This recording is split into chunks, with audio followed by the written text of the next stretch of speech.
মুসলিমদের বিরুদ্ধে কাফেরদেরকে সাহায্য করার বিধান।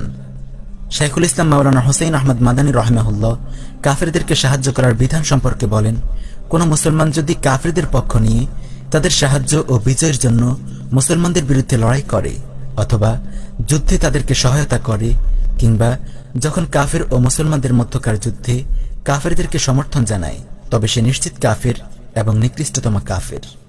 সে শুধু মুসলিম হত্যায় জড়িত হয়েছে, শুধু এটুকু নয়, বরং ইসলামের বিরুদ্ধে হকের শত্রুদের আনুগত্য ও সহায়তা করেছে, আর এটি সকলের ঐক্যমত্যে সুস্পষ্ট কুফর।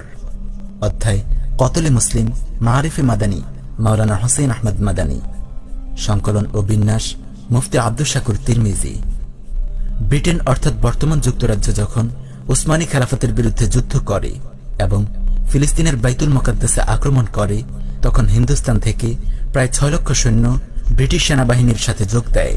তখন শাইখুল ইসলাম হোসেন আহমদ মাদানী রাহিমাহুল্লাহ তাদেরকে মোরতাদ ঘোষণা করে নিম্নোক্ত ফতোয়া প্রদান করে বলেন, বাইতুল মুকাদ্দাসের উপর আক্রমণকে লর্ড জর্জ ক্রুসেড বলে আখ্যায়িত করেছে, চার্চিলও এটিকে ক্রুসেড বলে উল্লেখ করেছে।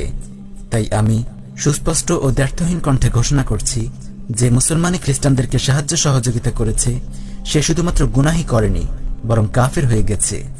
ওলামায়ে হক মাওলানা মোহাম্মদ মিয়া, পৃষ্ঠা 215।